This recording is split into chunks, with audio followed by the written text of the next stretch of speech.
I wanted to bring this up. Ben from Melbourne, Australia, sent in a mailbag question or a letter, whatever you want to call it. He emailed me. He said he's been meaning to email this to me for years, but he just thought of it recently. I'm going to email Solomonster.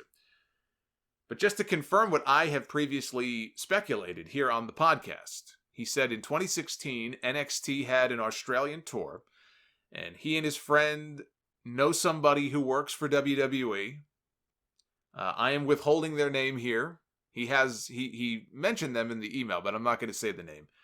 I'm withholding their name here because it just doesn't need to be public. But they were invited by this person to an after party one night, and they got photos with a lot of the talent.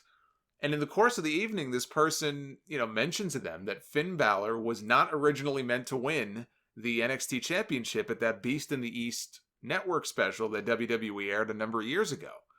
And in fact, it was, as I have always assumed, supposed to be Hideo Itami. It was supposed to be Kenta beating Kevin Owens to win the championship. That was before Kenta got hurt a couple months earlier. He got the shoulder injury. He had to go have surgery.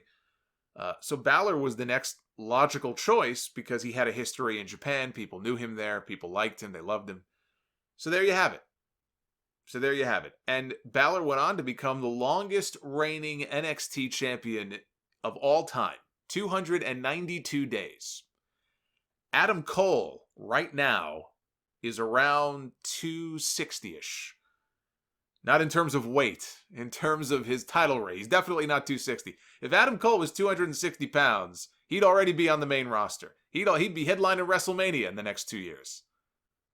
He's got everything else but size. If he was 260, believe me, Vince would fall in love with him. But Adam Cole right now is around 260-ish in terms of the number of days that he has had as the NXT champion. I believe the date is March 20th.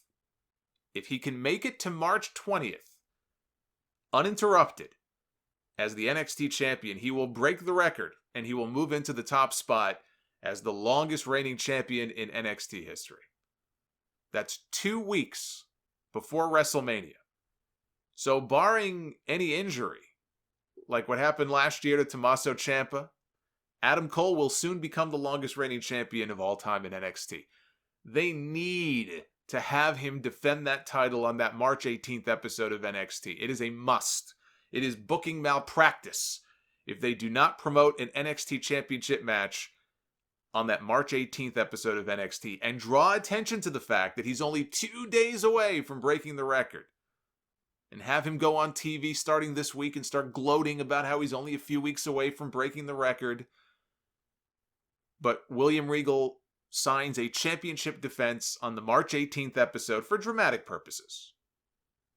Last chance for somebody to stop him before he breaks the record. And what better person to put him in the ring with on that March 18th episode for the title than the man whose record he is about to break? Finn Balor. There was a video with Balor on TV this week. He was teasing something for the show coming up this Wednesday. It should be him coming out and either attacking Adam Cole or issuing a challenge.